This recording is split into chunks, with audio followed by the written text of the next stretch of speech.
Dando continuidade à nossa série do Sermão do Monte, a mensagem de hoje é uma frase, o título dela é uma frase muito conhecida.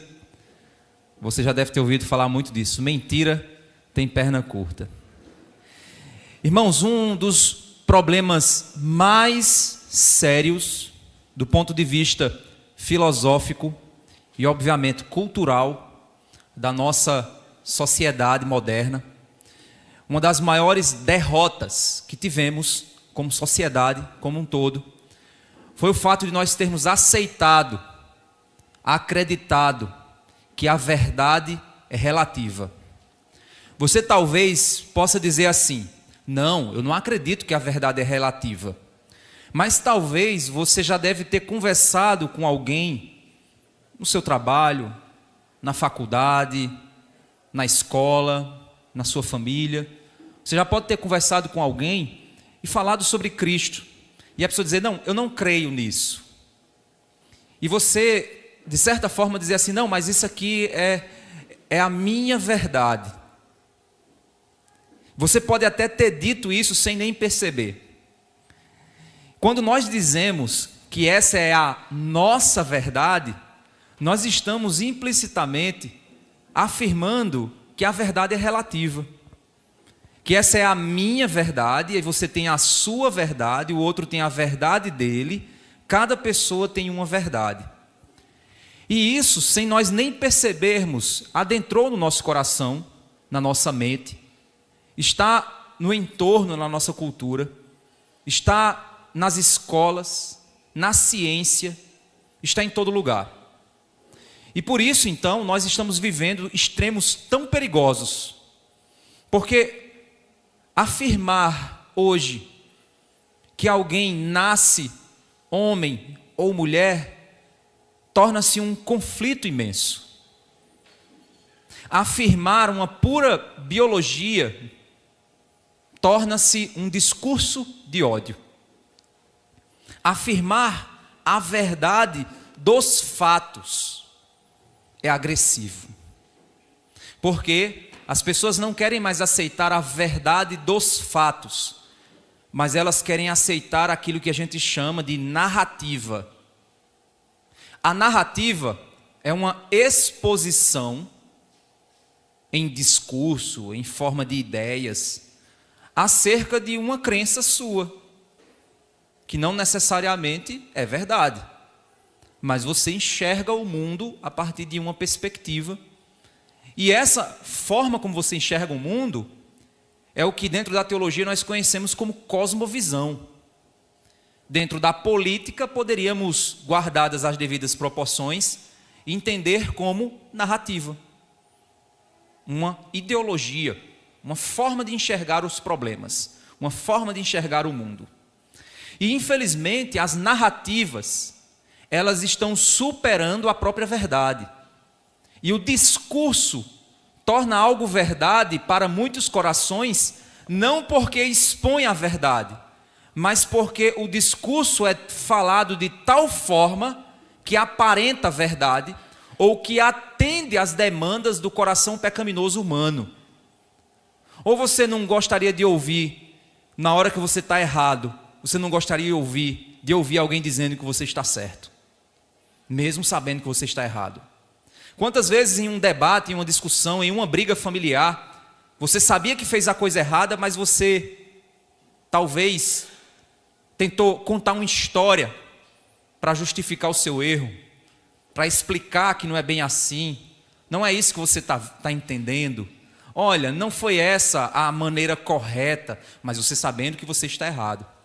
E como você gostaria que em meio à sua mentira, alguém dissesse: eu acredito que é verdade o que você me falou.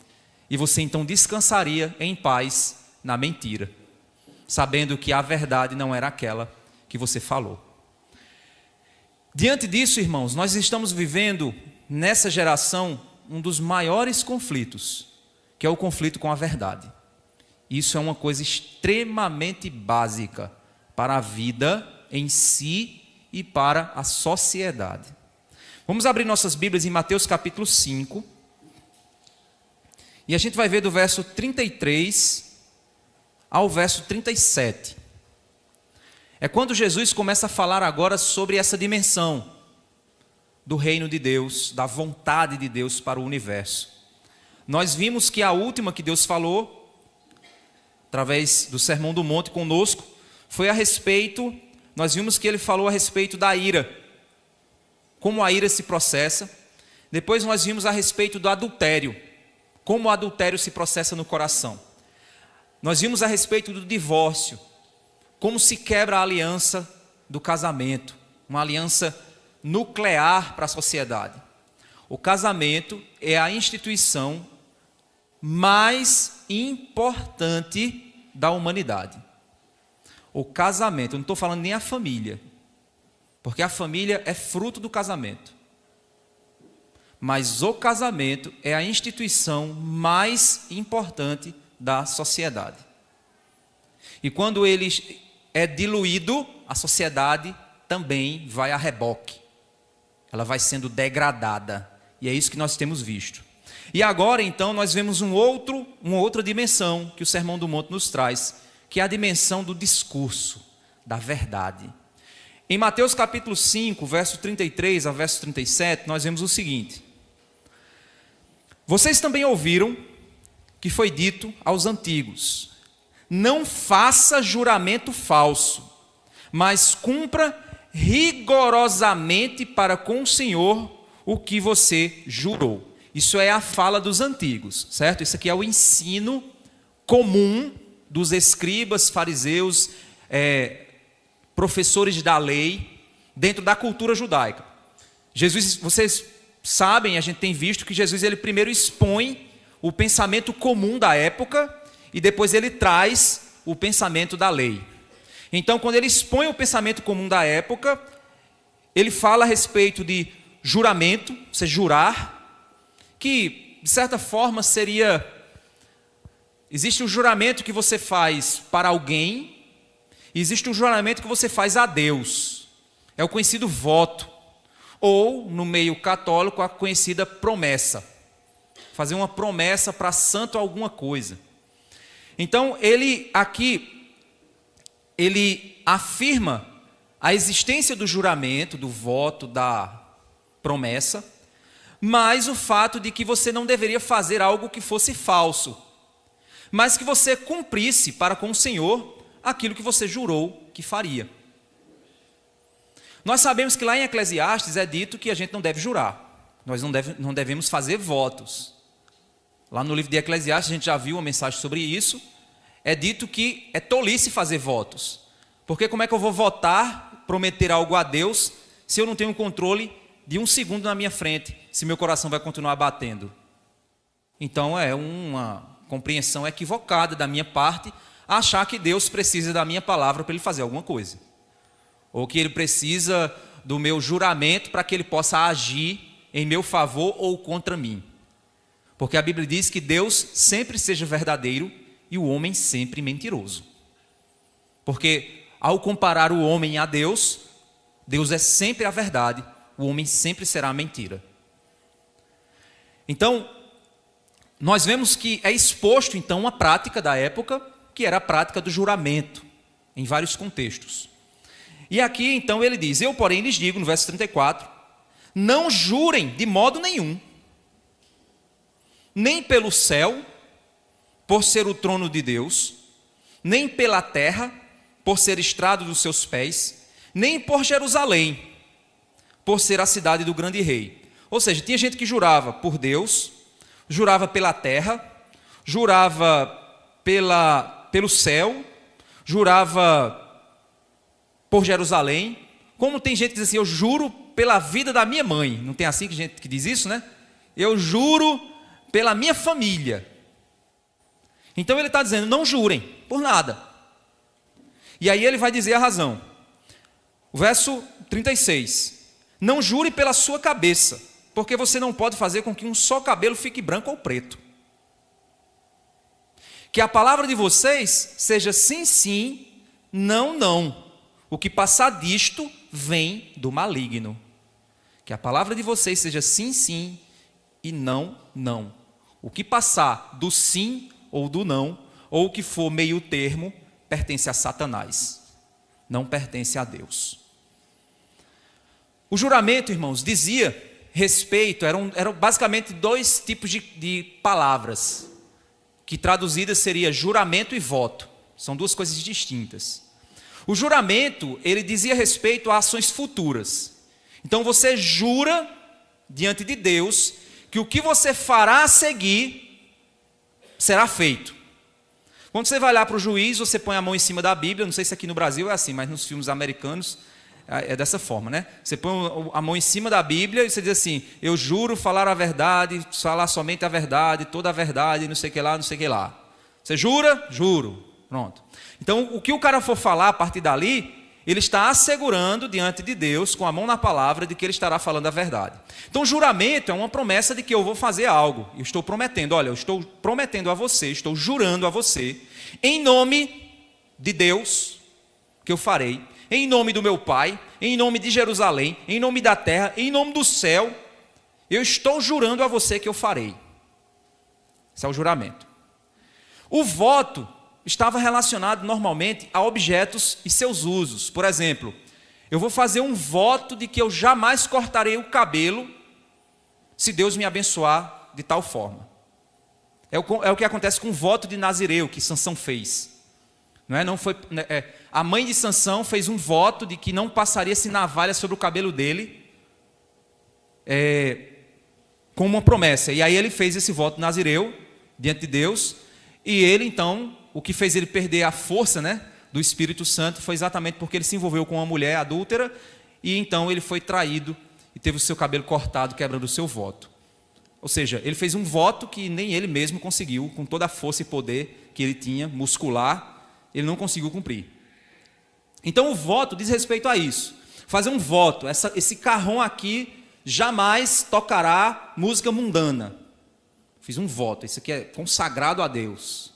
Então assim, votos diz respeito a usos, costumes, coisas, objetos, que você está garantindo algo para aquilo ali. De acordo com o Antigo Testamento, quando você fazia um juramento, o nome do Senhor não deveria ser usado falsamente.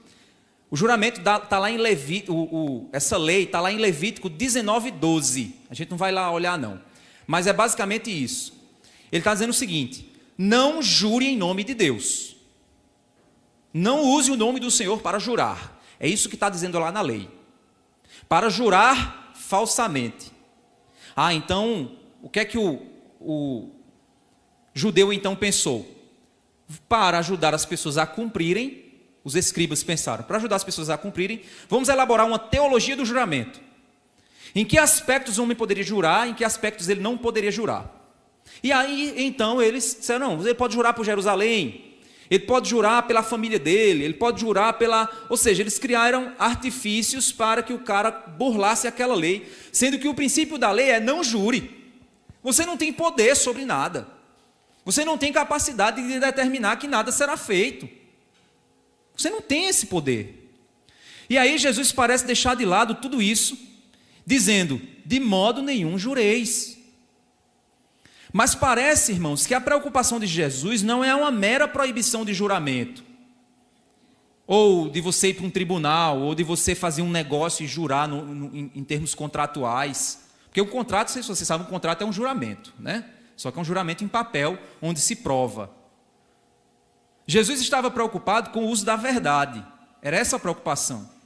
Porque se a gente for analisar do ponto de vista do juramento em si, a gente, ao assinar um documento, a gente está fazendo um juramento. Quando a gente vem casar, a gente está fazendo um voto, fazendo um juramento, fazendo uma aliança por toda a vida, não é? Então Jesus aqui, ele não está sendo contrário a isso, mas ele está preocupado com o uso da verdade, com o uso da palavra, com o uso da mentira, como uma ferramenta de manipulação. É esse a preocupação de Jesus. Jesus proíbe jurar pelos céus, pela terra, por Jerusalém, pela cabeça de alguém. Por que alguém faria isso para início de conversa? Por que alguém ia jurar pela própria cabeça? As pessoas, irmãos, seguiam jurando tudo isso sem usar o nome de Deus, já para não descumprir a lei, para não quebrar a lei. E com base nisso, livrando-se de cumprir a promessa que haviam feito. Ou seja, eles argumentariam, se eu tivesse jurado pelo nome de Deus, eu manteria minha promessa, mas eu não jurei pelo nome de Deus, eu jurei por Jerusalém, então por isso que eu não consegui. Vocês estão vendo a questão? Ou seja, olha, eu juro que eu vou fazer isso, eu juro pela minha mãe. Ah, mas eu não consegui fazer. Não, é porque na realidade eu jurei pela minha mãe. Se eu tivesse jurado por Deus, eu tinha feito. Mas eu não jurei por Deus, eu jurei pela minha mãe. Tem até gente assim, pela minha mãe mortinha, né? Eu juro pela minha mãe mortinha, quer dizer, põe a mãe em risco de vida, né? Risco de morte, né? Mas o fato de eu ter prometido pela terra indica que o meu compromisso não era obsoleto. Ou seja, ao jurar por algo, você está na tentativa de manipular o outro para acreditar em você. Mas que sua intenção, primeiro, é não descumprir a lei, porque você sabe que, de fato, você não tem controle e provavelmente você não vai conseguir manter a promessa. Mas, ao mesmo tempo, você não pode dizer para a pessoa que você não vai conseguir manter a promessa. Então, o que é que você faz? Você usa o discurso para dizer, olha, meu querido, em nome do meu filho, que acabou de nascer, o bebezinho lindo e amado, em nome dessa criancinha, que começou sua vida agora, eu prometo a você que eu farei. Eita, olha que coisa, né? Não tocou seu coração? Era mais ou menos essa a questão. Olha, eu juro que eu vou fazer o que você está pedindo. Olha, eu juro em nome dos meus filhos, da minha esposa, da minha mãe, para quê? Para assegurar a você que ele irá cumprir. Só que a intenção do seu coração e a certeza que ele tem é que ele não vai conseguir. E que se por acaso ele não conseguir, tudo bem, não tem problema. Afinal de contas, ele conseguiu o que queria, fazer você acreditar nele. Agir de tal modo, irmãos, é hipocrisia. Pois como Jesus diz, nós não temos poder sobre a nossa vida.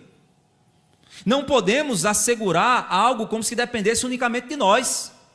E arrogar para nós um poder que nós não temos. Fazer isso também é simular seriedade. Pois está se dizendo que Deus é testemunha do que queremos fazer ou dizer. Olha, Deus é testemunha. Você tem certeza que é bom chamar Deus como testemunha para o que você quer? Você tem certeza que é seguro mesmo? Se de fato você não está interessado em fazer o que você disse que vai fazer, como é que então o cristão deve viver? Porque ele jamais deve jurar. Seu sim deve significar sim, e seu não deve significar não. O cristão não precisa convocar a Deus para que ele testemunhe o que é dito, pois Deus vê e Deus está presente enquanto você fala. Conhecendo o seu coração e suas intenções completamente. Você não tem que chamar Deus como testemunha, ele sabe o que você está fazendo. Qualquer coisa além dessa honestidade direta em nosso falar, procede, diz Jesus, do maligno. Qualquer intenção que não seja um sim, sim e um não, não, ou seja, você vai pagar sim, que esse sim seja sim. Você vai pagar não, que esse não seja não. Que não seja um sim, não e um não, sim.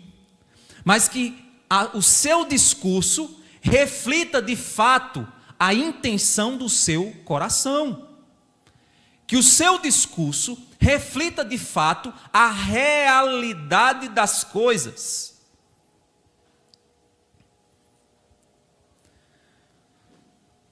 Por que então Jesus diz que nossa palavra não deve ser ambígua, e sim, sim ou não, não? Exatamente porque ou uma coisa é não,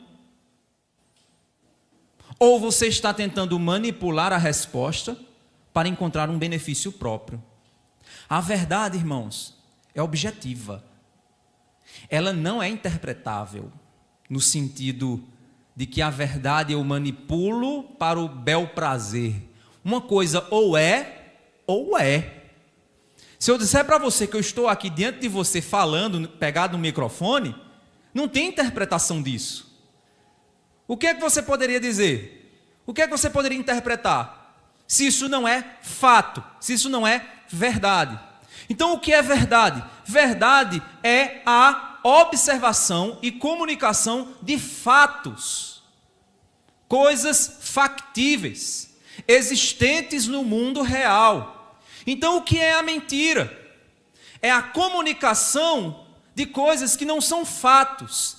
É a manipulação dos fatos para a exposição de uma vontade que não representa a realidade. Isso é a mentira. Então, quando você fala a verdade, você expõe fatos. Quando você fala a mentira, você distorce fatos. Essa é a coisa mais básica. Por isso que não existe, verdade é relativa. Isso é a maior mentira que já inventaram. Se a grama é verde, ela é verde, ponto final. Ela não é preta em outro lugar. Ela não é amarela em outro lugar. Ela não é azul em outro lugar. Uma coisa é uma coisa e ponto. Não existe isso. A verdade é relativa. É relativa ao quê? É relativa a quem? Quem determina a verdade? Quem determina que o discurso é verdadeiro ou não? A pessoa que ouve é que determina se é verdade, se ela aceita que é verdade. Se você por acaso joga um tijolo para cima, você sabe que a gravidade vai puxar para baixo. Você vai ficar embaixo? Não vai. Você não é louco. Então, se você chegar para alguém e disser o seguinte: meu querido, se você jogar um tijolo para cima e ficar embaixo, você não vai se machucar, porque essa é a minha verdade. E a outra pessoa faz isso, a sua verdade não provocou na outra pessoa a verdade que você acredita. Pelo contrário, os fatos comprovaram que a gravidade pode machucar. Então a verdade sempre vai prevalecer. Pode-se passar os anos, pode-se passar tudo, a verdade sempre prevalecerá. Pastor, mas em um mundo de injustiça, como a verdade prevalece? A verdade prevalece, pois Deus julgará esse mundo. E Ele trará à luz todas as coisas encobertas. Alguém pode até mentir por toda a vida e morrer mentindo, mas um dia diante do Senhor, nenhuma de suas mentiras valerão a pena. Nenhuma de suas mentiras justificarão a sua vida diante do Senhor. A verdade, irmãos, é sagrada.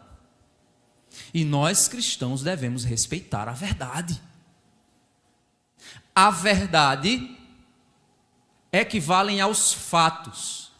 E não existe absolutamente nada no universo que não esteja debaixo da mão poderosa, do controle e do propósito de Deus.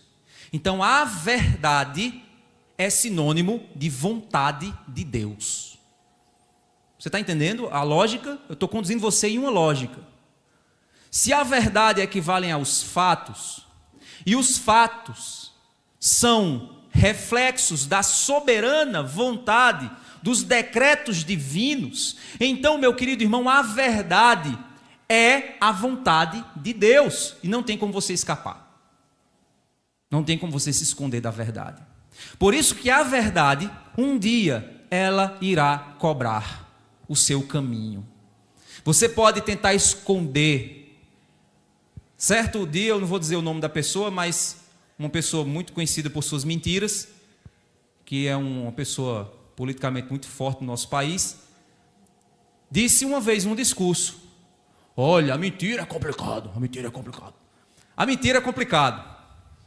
Ele disse assim: porque você, quando mente a primeira vez, você tem que mentir a segunda para esconder a primeira. E tem que mentir a terceira para esconder a segunda. E tem que mentir a quarta para esconder a terceira. Ele falou isso no discurso. Aí na internet, só é para você pesquisar. Ou seja, o cara é um mestre na mentira. E ele reconhece que a mentira é assim mesmo, que a mentira ela vai te empurrar num buraco, que você vai ter que ficar tentando manipular o discurso o tempo inteiro para tentar perverter a realidade. É impossível perverter a realidade. É impossível inverter a força gravitacional, porque você acredita muito que vai dar certo. Porque, olha, um pensamento positivo não existe. Você pode ter todo o pensamento positivo do mundo, você pode decretar 1 bilhão de vezes, mas a sua vontade não será feita se não for a vontade de Deus. Porque a verdade equivale à vontade de Deus. Então, quando nós negligenciamos a verdade, nós estamos negligenciando a vontade de Deus. Quando nós obscurecemos a verdade, nós estamos querendo que a vontade de Deus seja obscurecida. Quando nós tentamos manipular a verdade, nós estamos querendo que a vontade de Deus seja manipulada a nosso favor. Nós queremos ser deuses por meio do nosso discurso, porque Deus criou todas as coisas por sua palavra, e a palavra é a verdade. Conhecereis a verdade, e ela vos libertará. Conhecereis os fatos das coisas. Conhecereis o fato inexorável de que nós somos pecadores. Você conhecerá o fato, a verdade de que nós estamos caminhando para a condenação. Se Cristo não nos salvar, seremos eternamente condenados. Essa é a verdade. O sangue de Cristo tem poder para nos perdoar os pecados, nos purificar, nos salvar e não nos deixar sermos alvos da ira eterna divina. Essa é a verdade, e essa verdade te libertará. Essa verdade fará você entender que o problema básico humano é o pecado. O problema humano não é o que as narrativas estão dizendo. As narrativas por aí dizem que o problema humano é preconceito. O problema humano é racismo, o problema humano é machismo, o problema humano é feminismo, o problema humano, as narrativas, os discursos, as manipulações da verdade, as ideologias, elas simplesmente pegam os fatos e interpretam a seu bel prazer, transformando os fatos em mentiras, em manipulações dos fatos, para te fazer acreditar que os fatos não são o que são. Aberrações mais básicas estão sendo cometidas no mundo hoje, negando a biologia básica humana. O que há de mais básico da ciência está sendo negado, em nome de narrativas, em nome de ideologias, em nome de mentiras que distorcem os fatos, para tentar justificar o pecado humano, para tentar criar um mundo que se curva à vontade do homem. Mas deixa eu dizer uma coisa a você, jamais a história se curvará ao desejo humano, jamais a criação se curvará à vontade do homem. Ou você se submete à verdade, ou ela vai passar como um trator por cima de você. Esse é o fato. A verdade, meus irmãos, significa a vontade de Deus. A verdade significa a palavra de Deus. Não se submeter à verdade é não se submeter a Deus. Perdemos esse valor na vida cristã, em nossos dias, tanto quanto tememos que ele tenha sido perdido na vida pública. O nosso sim, de fato, é verdadeiramente sim. O nosso sim carrega compromisso definitivo, meu irmão. Tem pessoas que você não pode confiar na palavra dela. Isso é terrível. Quando é um crente, isso é horrível. Você não pode confiar na palavra daquele crente. Não deveria ser assim. Estamos quebrando o 9º mandamento. A gente vai entender aqui. Então, meu irmão, se você vai fazer... Ah, pastor, mas eu vou dizer que eu vou, mas se eu não tiver capacidade. Meu irmão, diante de Deus, se você tem um desejo de fato e a condição de fazer algo, diga sim, mas lute pelo seu sim, para que ele se torne realidade. Não diga sim porque você quer conquistar a pessoa, você quer parecer legalzão para ela. Esse é o nosso problema, irmãos. Nós queremos agradar as pessoas. E nós temos a tendência de dizer sim, porque nós temos medo da reação delas quando nós dizemos não. Nós temos medo do que as pessoas vão pensar de nós quando nós dizemos que não temos capacidade de fazer algo. E a nossa preocupação constante com a nossa imagem nos faz muitas vezes afirmar e tentar coisas que não são realidade, que não são fatos da nossa vida. Porque nós queremos manipular os fatos e a realidade para nosso bel prazer, para os nossos objetivos. Eu digo para os líderes aqui da igreja, tem pessoas da nossa igreja, membros da nossa igreja, irmãos que fazem parte de ministérios.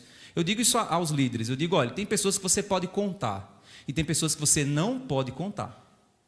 Gente que você não pode contar, não ponha coisas críticas nas mãos dessas pessoas. Não faça isso. Tem gente que diz assim, o pastor não me chama para não sei o que lá. O pastor não sei o que lá. O irmão fulano de tal, que é líder do ministério tal, não me bota para fazer não sei o que lá. O que o teu sim tem sido? O que o teu não tem sido? O que o teu compromisso básico de vir para a igreja cultuar ao Senhor tem sido? Como você quer que a gente confie, que nós podemos confiar se o seu sim nem sempre é sim, o seu não nem sempre é não? Como? Que a gente vai pegar coisas valiosas e importantes, críticas, e pôr na mão de pessoas que a gente não pode confiar. É assim que a gente faz? Não. Existe uma responsabilidade sobre as coisas que Deus nos entrega. Então eu digo para os líderes aqui, os líderes de ministérios, eu digo, olha, saiba quem são as pessoas que você pode confiar, sempre tem. Infelizmente, às vezes não é a maioria não, porque cada um está interessado no seu próprio umbigo. Não está interessado em servir, está interessado em ser servido. E até no que faz, o interesse é próprio. O interesse não é na obra do Senhor, não é no engrandecimento do reino, é no interesse próprio, da própria imagem. E aí o que é que a gente diz? Não confia. Não confia. E isso é triste, irmãos, porque a gente deveria viver num ambiente, numa igreja, no meio de um povo, que você chega para o irmão e diz, meu irmão, eu posso contar contigo? Pode sim, pastor. Pode sim, irmão. Pode sim, fulano. Meu irmão, não vai dar para mim. Por quê? Não, porque eu estou com essa situação aqui, eu não posso deixar isso aqui por causa disso. Ok, meu irmão, você já falou. Então a gente não vai contar. É óbvio, você tem todo o direito de dizer sim e dizer não, mas que represente de fato aquilo que está no teu coração. O nosso sim carrega um compromisso definitivo? Ou tendemos a modificar a verdade e simulá-la? A nossa palavra é confiável? Fazemos o que dizemos que iremos fazer? As pessoas podem confiar em nós enquanto modelos de integridade? Gente, era terrível. Quando eu fui gerente na empresa que eu trabalhei, os piores funcionários, gente. Olha, eu vou dizer para vocês isso sem exagero. Não vou generalizar. Tinham pessoas maravilhosas, mas era minoria. Os piores funcionários que eu tinha na minha equipe eram os crentes. Os crentes eram os piores. Era impressionante. Mentirosos, preguiçosos, queriam justificar a coisa santificando o seu erro, fofoqueiros, eram os piores. E aí você tinha um ímpio, extremamente responsável, equilibrado, fazendo a coisa direita. Obviamente o cara estava fazendo aquilo ali porque ele também queria um aumento, queria melhorar na vida, queria uma carreira melhor, queria ser reconhecido. O Deus dele era outro. Mas o nosso Deus deveria ser muito mais honrado do que o dinheiro. O nosso Deus deveria ser muito mais honrado do que o nosso próprio nome. O nosso Deus deveria ser muito mais honrado do que os nossos sonhos pessoais. E o nosso Deus nos chama a sermos modelos de integridade. Sermos como José no Egito. Sermos como Daniel na Babilônia. Sadraque, Mesaque e Abednego. Sermos como esses homens que testemunharam de sua fé em lugares difíceis. Mas nós hoje não fazemos isso. E se fizermos, é para um interesse pessoal. Para um benefício próprio. E não o benefício do avanço do reino de Deus. Não o benefício de que o nome de Cristo seja engrandecido. Tem pessoas, irmãos, e se você faz a coisa correta, o seu nome se torna um nome preferencial. As pessoas vão vir todas em cima de você, porque elas confiam que quando você diz que sim, você faz. Aí você vai ter um outro problema, aprender a dizer não. Se você trabalha bem, as pessoas vão vir em cima de você. Fulano, fulano, fulano, fulano. Aí você tem que aprender a dizer não. Porque se você começar a dizer sim para tudo, vai chegar um momento que você vai começar a não conseguir mais fazer. E aí, se você quiser sustentar um nome correto como cristão, você vai se sobrecarregar. E a conta vai chegar. E aí, o que é que você precisa fazer? Reconhecer a verdade. Reconhecer e representar essa verdade. E aí tem gente que já é o contrário. Pastor, fulano de tal, eu estou pedindo para fazer um serviço. Ei, meu irmão. Aí para a gente fica complicado, porque você como pastor, você não, às vezes você... Ei, irmão, mas você sabe. Aí os irmãos chegam para você para pedir referência da outra pessoa. Você sabe que o caba não... Assim, eita, meu Jesus, o caba vai farrapar e vai dizer, foi o pastor que indicou. E aí, pastor, pedi serviço para fulano de tal. Foi, meu irmão. Amém. Você sai para evitar problemas políticos. Agora os caras perguntam, e aí, como é que... Aí você, meu irmão, deixa eu... Ei, e agora? Está vendo como é complicado? Porque era para subentender que se é crente, é para subentender que o cara fala a verdade. É para subentender que ele é íntegro. Não precisava nem alguém chegar e dizer que tipo de crente ele é.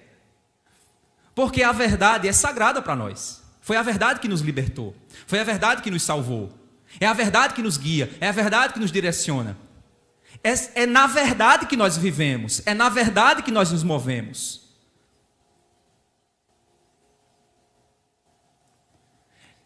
Essas questões que Jesus levanta aqui são questões práticas do dia a dia.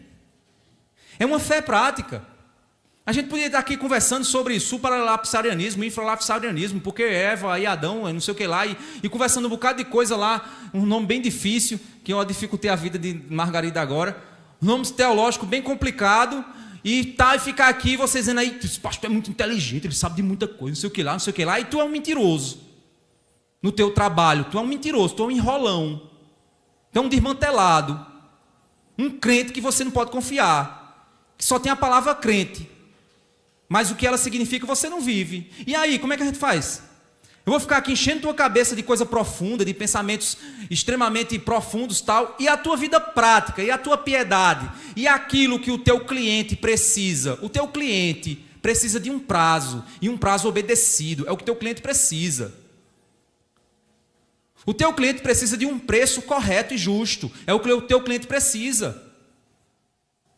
É isso que o teu cliente precisa. O que o teu chefe precisa é que tu chegue no horário. O que o teu chefe precisa é que tu faça aquilo que ele te paga para fazer. É isso que o teu chefe precisa. O teu chefe não precisa saber se você é infralapsariano ou supralapsariano. Ele não precisa saber disso. Isso aqui a gente pode discutir e debater aqui dentro da igreja, nesse ambiente aqui, mas isso não vai produzir piedade na tua vida. Agora essa pergunta aqui que eu estou fazendo a você vai. Como é que está a tua palavra? Teu sim é sim e o teu não é não? Ou a tua palavra vem de Satanás? Porque é isso que Jesus diz no final. Quantas vezes você fala em nome de Satanás? Está vendo como é pesado, gente?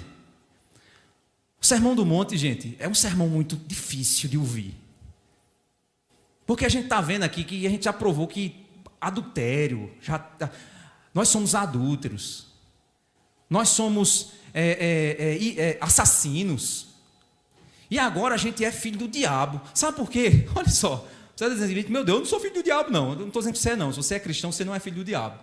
Mas pelo exemplo que Jesus está dizendo aqui, a palavra de Deus diz que Deus, Ele está nas luzes, na verdade. E que o diabo é o pai da mentira. É mentiroso e mente o tempo inteiro. E aqueles que mentem são filhos dele. Você está entendendo a seriedade disso? Nós não somos filhos da mentira, nós somos filhos da verdade. E Jesus está dizendo que se o seu sim é sim, o seu não é não, não fica prometendo se você não vai fazer, não promete, porque quando você promete, as pessoas vão esperar por você. Tudo bem que se você prometeu e não conseguiu porque aconteceu um imprevisto, tudo bem, meu irmão, mas se toda a tua vida é de imprevisto, tu é um desmantelado. Tua vida é uma bagunça. Eu me atrasei porque eu tive um imprevisto. Amém, meu irmão? Imprevisto acontece. Me atrasei de novo porque eu tive outro imprevisto. Aí na outra semana me atrasei de novo porque eu tive outro imprevisto. Me atrasei de novo porque... Toda semana é imprevisto. Pelo amor, tenha misericórdia da tua vida. Vai numa igreja dessa aí do descarrego para ver se descarrega esse negócio, porque está difícil, meu irmão. Todo final de semana é um imprevisto. Toda programação da igreja é um imprevisto, é uma doença, é uma coisa. Gente, alguma coisa está muito séria na sua vida. Meu Deus do céu, a gente vai ter que pegar aqui óleo ungido, jogar sobre a sua cabeça, mergulhar você no óleo aqui, nesse batistério aqui, para ver se faz uma oração muito carregada. Ou então você é bagunçado da vida mesmo, desmantelado da vida mesmo. E sua fala não é sim, sim, não, não. Você é um mentiroso. Você é um mentiroso, você mente para sua esposa, você mente para o seu chefe, você mente para os seus clientes, você é um mentiroso. Você está entendendo como isso é sério? Que a nossa palavra seja sim, sim, não, não. Jesus nos mostra o que é que dará integridade ao nosso falar e a manterá. Estamos a cada instante na presença de Deus. Ele nos vê e nos ouve em todo o tempo. Toda promessa que fazemos, toda palavra que falamos, isso fazemos perante a sua face. Então pense comigo, meu irmão. Você, contemplando a visão completa da face de Deus, ainda viveria uma mentira em sua presença? Deus tem me abençoado tanto, meu irmão. Mentiroso. Tu é um mentiroso. Mas Deus tem me abençoado demais. Mas tu é um desmantelado. Ainda está mentindo, dizendo que é bênção. Mas é porque você toma dinheiro de alguém, você engana, você mente, você faz negócios ilícitos e ainda está dizendo que é bênção de Deus. Está enrolando, está mentindo, está enganando, está dizendo que é bênção de Deus e ainda está mentindo sobre a bênção de Deus. E hoje, em mundo de rede social, aí é que os mentirosos se multiplicaram. Porque na rede social todo mundo é rico, todo mundo é feliz, todo mundo é bonito, todo mundo é tudo. Uma vez eu brinquei aqui e aí os irmãos começaram a publicar. Ninguém, quando está comendo cuscuz, bota lá cuscuz com ovo, ou cuscuz com ovo, estou comendo. Ninguém bota isso. Só bota top, fit, tops. Estou indo aqui, estou indo ali, comendo isso, comendo aquilo, sushi, pererê, parará. Mas não bota um pão com ovo. Eita, como pão com ovo é bom, gente. De manhãzinha com café bem quentinho, ó. Eita, Jesus. Não é bom? Mas ninguém bota um pão com ovo no Facebook, no Instagram. Ninguém bota isso. Por quê? Porque é mais um ambiente de mentira, de ostentação, de manipulação da verdade. Até na aparência a gente pode pôr um filtro. A gente mente até da nossa cara. Eu já tive convite de igreja que o irmão ou a irmã fazia, pastor, não sei o que lá, um convite para ir pelo Instagram ou pelo coisa. Aí eu entrava assim, essa pessoa aqui está certa. Aí quando eu chegava lá, eu procurava a pessoa. Aí chegava uma pessoa, 1,10 m. Pastor, eu digo, gente, esse cabo tinha 2,50 m nos vídeos dele. Olha que exagerando. Você procura assim, onde é que está o nariz desse cabo que estava lá no coelho? Onde é que está a venta? Não existe aquela pessoa. Ela existe num ambiente virtual. Ela existe numa irrealidade, numa inverdade. Sabe em que lei essa fala de Jesus se encaixa? Vocês lembram que eu estou fazendo um paralelo entre o Sermão do Monte e os 10 mandamentos, né? Os 4 primeiros mandamentos dizem respeito a ter primeiro Deus como o primeiro em minha vida, honrá-lo, respeitá-lo e adorá-lo. O 5º mandamento, os 4 primeiros é meu relacionamento com Deus. O 5º mandamento é o meu relacionamento com os meus pais. Vocês sabem que o ser humano ele é formado no seio da família, viu, gente? Olha que interessante. Em primeiro lugar, meu relacionamento com Deus. Se eu fico só me relacionando com Deus, eu sou o quê? Eu sou um fantasma, né? Porque eu não tenho relação com ninguém, eu sou um fantasma. Tem muito crente fantasma por aí. Com Deus, ele chora para Deus, ele ama a Deus, ele canta para Deus, ele é maravilhoso para Deus. Mas o primeiro relacionamento que ele deveria ter com um ser humano é com seus pais. Aí ele desonra os pais, desobedece os pais, não quer saber de nada. Ou seja, ele é um crente fantasma. Ele só tem uma alma que adora a um espírito, mas a vida dele não é real. Então, o primeiro relacionamento que me relaciona com o mundo material, humano, são os meus pais. Então, o 5º mandamento é o meu relacionamento com os meus pais. É onde eu aprendo os conceitos de submissão e educação, honrar os pais. O 6º mandamento se refere ao respeito que eu devo ter à dignidade humana, o valor da vida. Não assassinarás. Ou seja, diz respeito ao direito que eu devo dar ao outro, que o direito que o outro tem à vida. Olha que interessante. O 7º mandamento se relaciona com o meu respeito ao vínculo matrimonial, que é a célula que constrói a sociedade. O casamento é a célula que constrói a sociedade. Não adulterarás. Ou seja, é eu aprender a respeitar o direito que o outro tem à família. Não é isso? O adúltero é uma pessoa que não respeita o direito que os filhos têm de ter pai e mãe. Ele não respeita esse direito. A amante ou o amante é aquele que não respeita o direito que a esposa ou o esposo da pessoa tem a dignidade do seu relacionamento, ele não respeita. O 8º mandamento se refere ao respeito à propriedade privada. Não furtarás. O que é teu, meu irmão, é teu, e eu não tenho direito sobre. Não furtarás. É o direito que o outro tem à propriedade. Eu não devo tomar do outro aquilo que não é meu. E o 9º se refere o respeito à verdade e à honra. Ou seja, não dirás falso testemunho contra o teu próximo. Sabe o que é isso? Enquanto um é o direito à vida, o outro é o direito ao casamento, à família, o outro é o direito à propriedade privada, esse aqui é o direito à honra. A lei, meus irmãos, uma lei apoiada em uma cosmovisão cristã, uma lei real, uma lei verdadeira, ela dá ao outro o direito à inocência, até que se prove o contrário. Todos têm direito à inocência. Por exemplo, não, fulano é culpado, certo? A justiça deve considerá-lo inocente até que se prove que ele é culpado. O que é que a injustiça do mundo faz hoje? Já considera o cara culpado e aí ele tem que provar que é inocente. A justiça, a partir de uma cosmovisão cristã, a jurisprudência, o direito, a partir de uma cosmovisão cristã, não é assim. O direito, a partir de uma cosmovisão cristã, ela tem que pressupor que todos são inocentes até que se prove que ele não é. Por isso que não dirás falso testemunho contra o teu próximo. Então, se você for dizer que o cara é culpado, que o seja, de fato. Então, eu devo dar ao outro o direito à honra. Eu devo preservar a honra dos outros. Nesse tempo de política, os cristãos são horríveis com isso. Você já parou para pensar que nós pecamos muitas vezes contra a dignidade de outras pessoas que às vezes a gente nem conhece?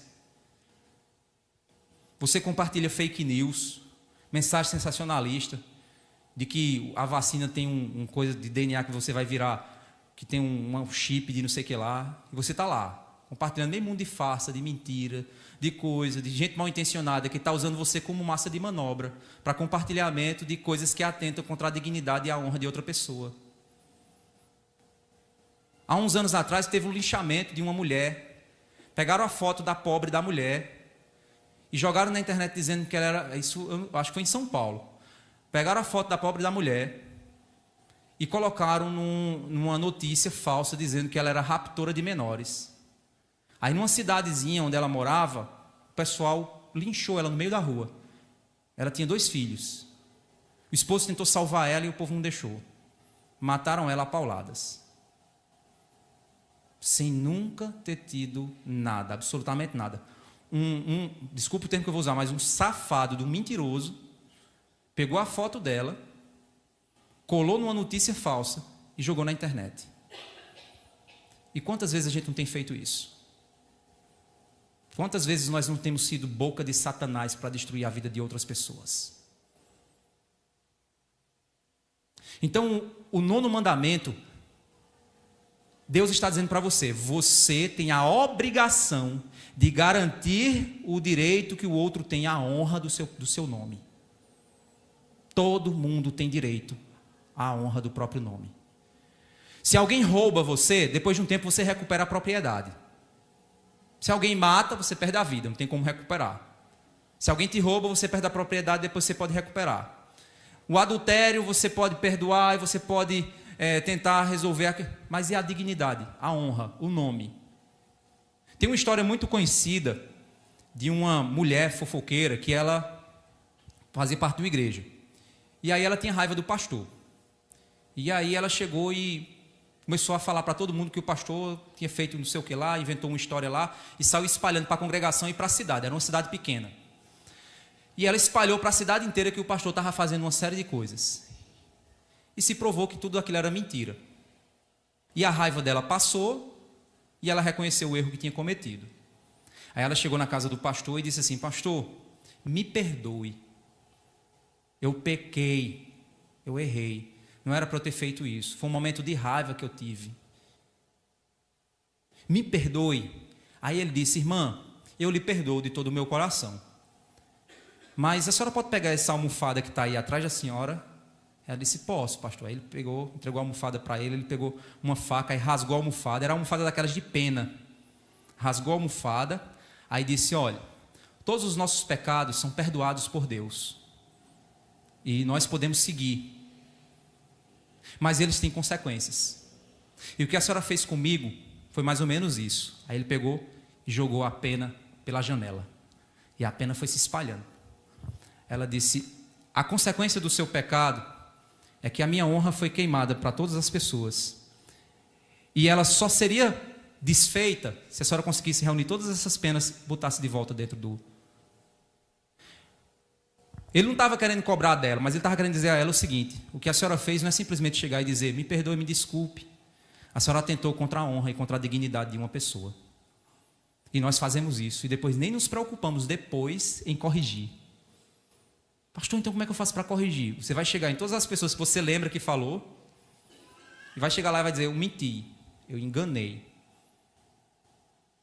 Aconteceu uma vez, irmãos, uma pessoa que saiu da nossa igreja, e aí inventou por aí uma história de que, quando a pessoa vinha chegando ali, como o Brenner está ali, né? A pessoa vinha chegando na igreja, eu cheguei, parei a pregação e disse assim, sai daqui, você não é bem-vindo nesse lugar. Foi essa história que a pessoa espalhou.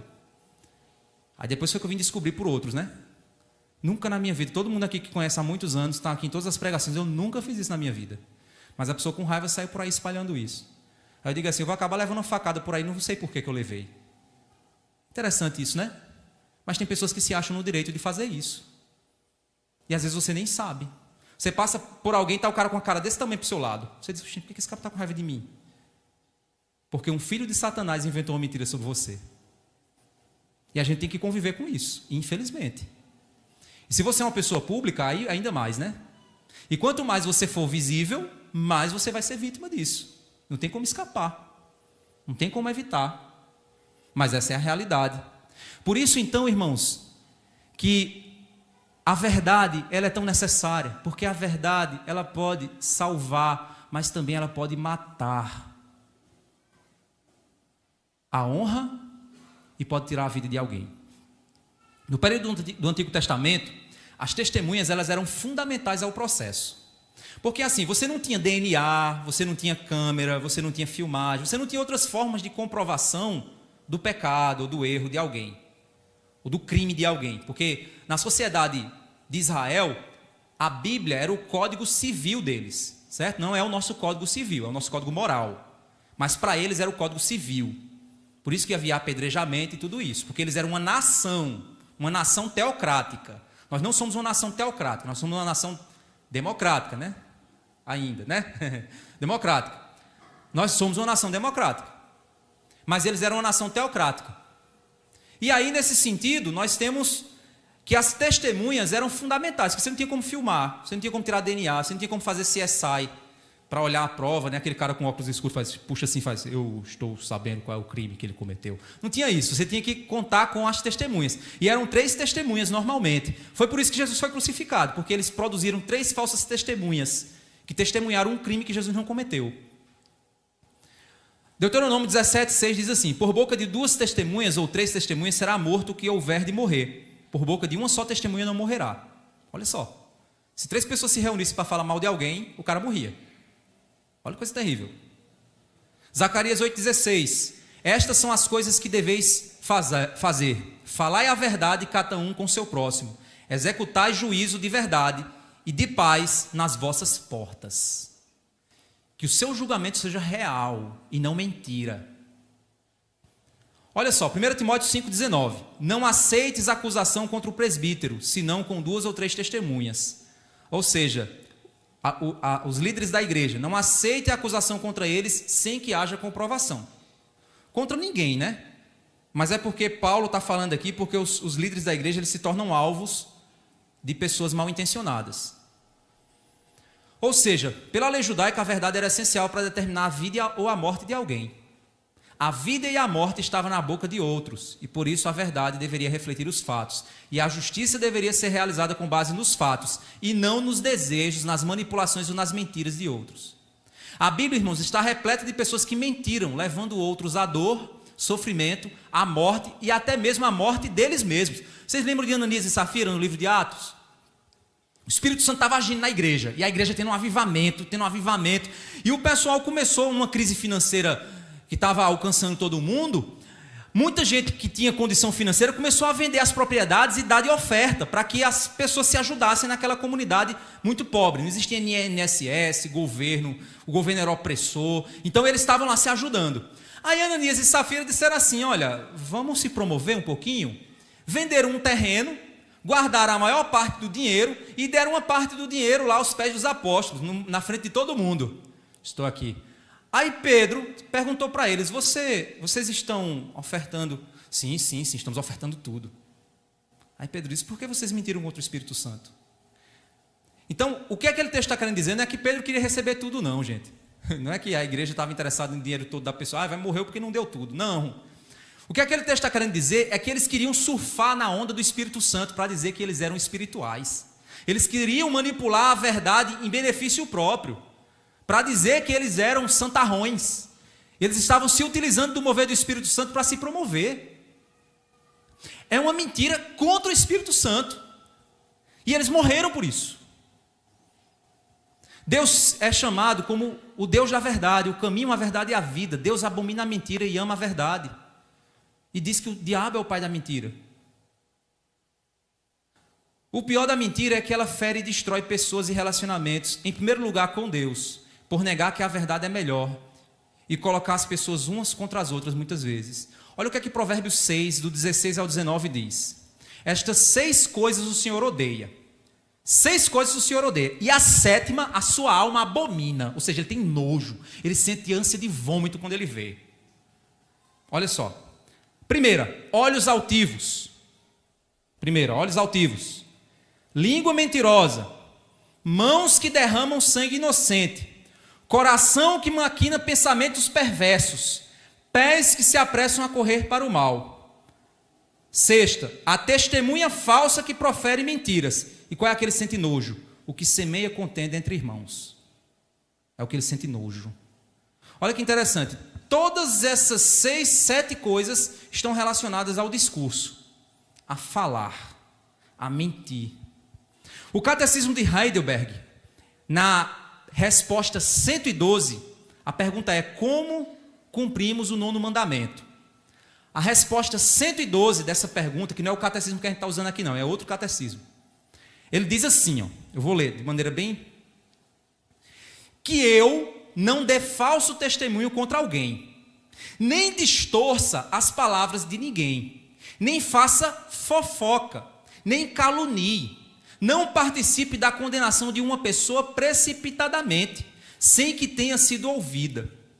Antes, no tribunal ou em qualquer outro lugar, devo evitar a mentira e o engano de todo tipo.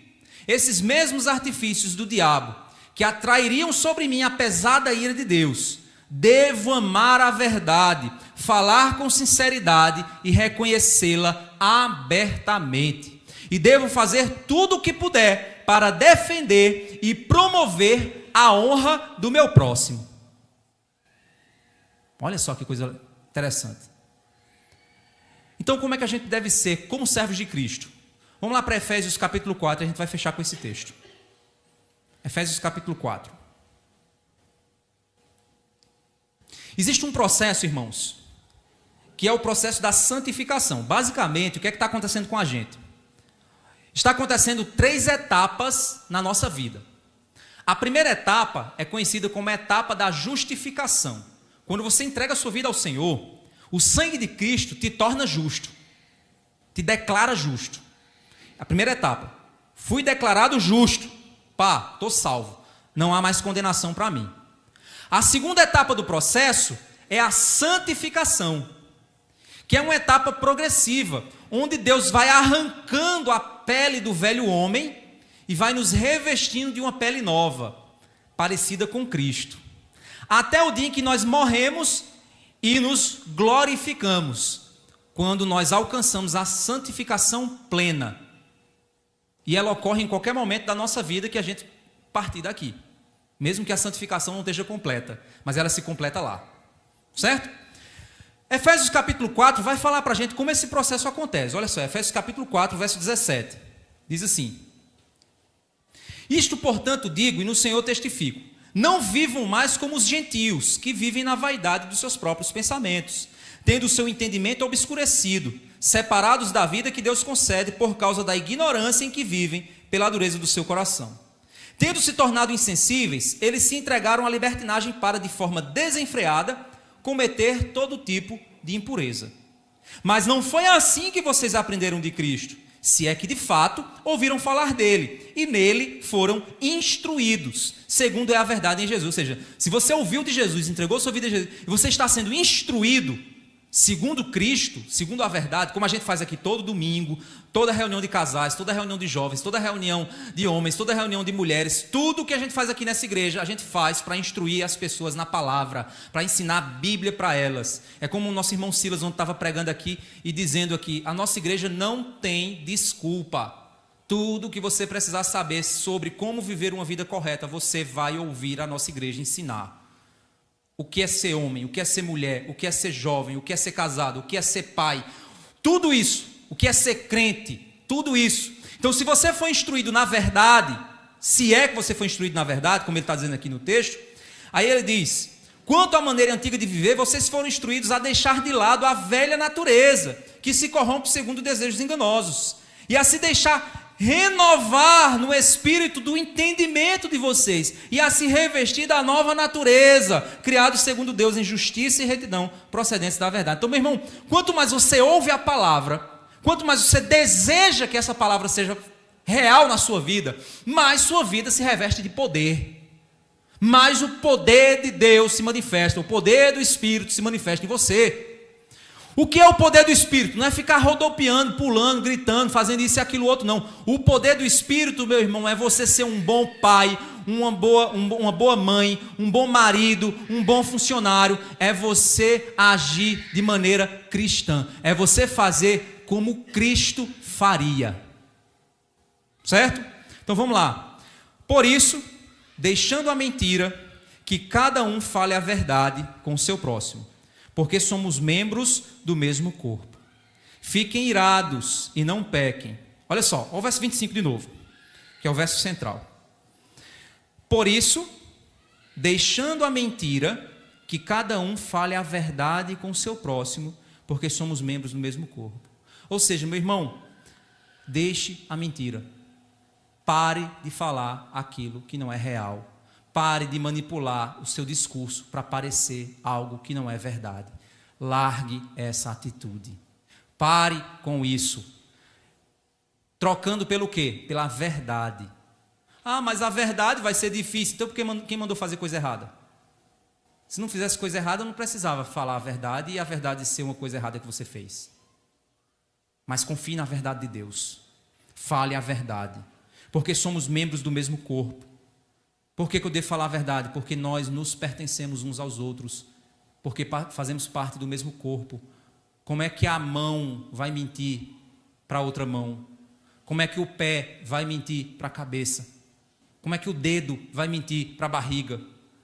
Não é verdade, porque todos os membros estão interessados em crescer e fortalecer uns aos outros. E aí ele continua. Fiquem irados e não pequem, não deixem que o sol se ponha sobre a ira de vocês, não deem lugar ao diabo. Aquele que roubava, não roube mais, pelo contrário, trabalhe, fazendo com as próprias mãos o que é bom, para que tenha que repartir com o necessitado. Não saia da vossa boca nenhuma palavra suja, mas unicamente a que for boa para edificação, conforme a necessidade, e assim transmita graça aos que ouvem. Não entristeça o Espírito Santo de Deus, no qual vocês foram selados para o dia da redenção. Que não haja no meio de vocês qualquer amargura, indignação, ira, gritaria, blasfêmia, bem como qualquer maldade. Pelo contrário, sejam bondosos, compassivos uns para com os outros, perdoando uns aos outros, como também Deus em Cristo vos perdoou. Portanto, sejam imitadores de Deus como filhos amados e vivam em amor, como também Cristo nos amou e se entregou por nós, como oferta e sacrifício de aroma a Deus. Falar a verdade é um ato de amor. Falar a mentira é um ato de ódio. Falar a verdade é ser instrumento de Deus. Falar a mentira é ser filho do diabo. Que nós possamos, irmãos, pensar nisso. Como Cristo disse, nós não podemos Porque não temos poder sobre o futuro, não temos poder sobre os fatos, a não ser o poder de confiar na vontade de Deus. E a vontade de Deus se expressa na verdade e não na mentira. Amém?